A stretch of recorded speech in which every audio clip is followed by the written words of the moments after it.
about the last piece of information that you read? How did you read it? Were the words on the screen or page muttered quietly under your breath, or were they read aloud either to a crowd or to no one at all? Considering the amount of information that we consume on a daily basis, there's a good chance that the information was read silently.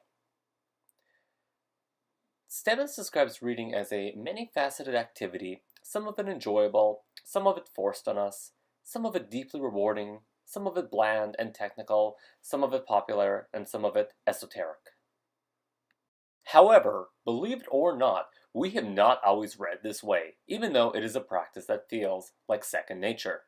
Although Ong states that writing and reading are solitary activities that throw the psyche back on itself, he also discusses how oral speech is fully natural to human beings in the sense that every human being in every culture who is not physiologically or psychologically impaired learns to talk.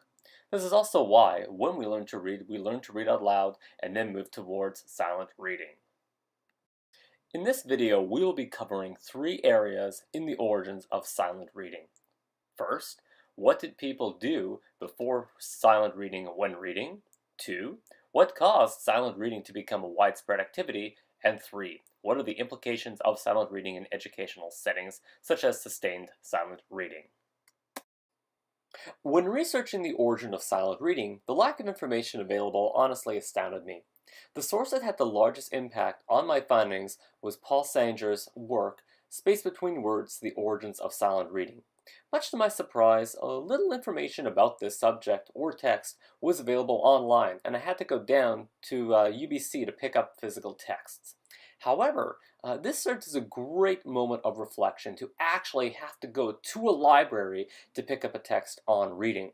While at the Irving K. Barber Library, I was struck by the various workspaces and students studying. Although I didn't realize it then, it was important that I begin in a library space, as this was one of the key aspects for the rise of silent reading. But we'll talk a little bit more about that later on. First, to understand the origins of silent reading, we need to start with what allowed silent reading to occur: word separation. Before word separation, large blocks of text were written by scribes, who were usually slaves or monks, that copied out other texts or worked to create texts. Sanger discusses how ancient readers of unseparated writing could understand and recall text in a fashion similar to what modern readers would do when reading silently or when skimming a text while reading orally. This unseparated text is called Scripta Continua, which is defined as writing without word separation. This term usually refers to Greek and Latin epigraphic monuments and manuscripts which were written in this manner, although in the earliest Greek inscriptions, word boundaries were marked by interpuncts. So, what does this actually mean? Now, let's take a look at what a contemporary example would look like if we wrote without word separation.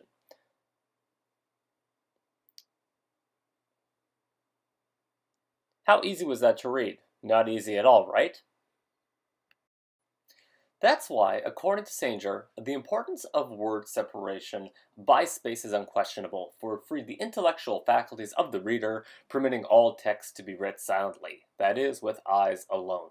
However, one may look at that line of text and consider that no one would be able to decipher it, let alone read it out loud. Yet, as mentioned previously, this has to do with the deliberate use of laborers whose main goals were to read and write. They completed the work and really acted as gatekeepers of information. Overall, there was a sentiment to keep information away from the masses, as having knowledge easily accessible was not seen as a priority, and it also threatened power. In short, word separation came about in the 7th and 8th centuries in both England and Ireland. But this is not the first instance of silent reading as we know it today. For the very first observation of silent reading, we have to go back to the 4th century. The first recorded instance of someone observing somebody reading silently goes back to St. Augustine, referring to his Bishop Ambrose as the smartest person in the world, since the bishop could grasp the significance of an author's words without making a sound or even moving his lips. Let others practice such cautions, the bishop preferred to read to himself, eschewing the oral tradition, and almost everyone who knew him agreed it was a feat of incomparable daring. Although this is the first marked observation of someone reading silently, Ambrose could not have read silently the way we do today because his texts did not contain word separation. Tracing the movements of word separation in the 7th and 8th centuries, that is when silent reading began. As alluded to earlier, silent reading became prominent in Ireland and England due to the changes in scribe techniques and grammar. So, is there a specific person we should be thanking for silent reading? Well, the person could be Virgilius Maro. Sager explains how Irish and Anglo-Saxon monks viewed sentences as grammatical focus points that existed in the mind of the reader and could create meaning. Within the 7th to 9th centuries, the genres of books that existed were alphabetical glossaries, interlinear translations, those are definitions, pocket gospel books, personal prayer books, cartularies, which included day-to-day business transactions, and vernacular texts. Between the 7th to 10th centuries, reading was needed for oral prayer performance, and therefore monks had no incentive to make reading easier. It was not until about the 13th century that signaled the end of the Middle Ages that silent reading was normal. Burns states how now that the written tradition had overtaken the oral, the fear was no longer that printed language would erode the power of memory, it was that people would remember the wrong things, ideas to which they should not be exposed in the first place. The spoken word, after all, could be censored merely by silencing the speaker or forcing him to recant. As well, with the movement of written text overtaking oral texts, authors created texts knowing that they would be read silently and that they would be able to write their own works and not have to rely on scribes. So, we can read on our own, but why did it have to be quiet? The answer is because of chained libraries. A chained library is exactly what it sounds like. A library where the books are literally chained to a wall or desk so that they cannot be removed. It can't be that bad though, there's no library fines. Think about this though. Those who were reading the books were using them to read orally. So now imagine this. Imagine a bunch of people sitting together in a row and no noise-canceling headphones had not been invented yet. And there were tons of distractions because everybody would be muttering to each other and it would have made reading quite difficult.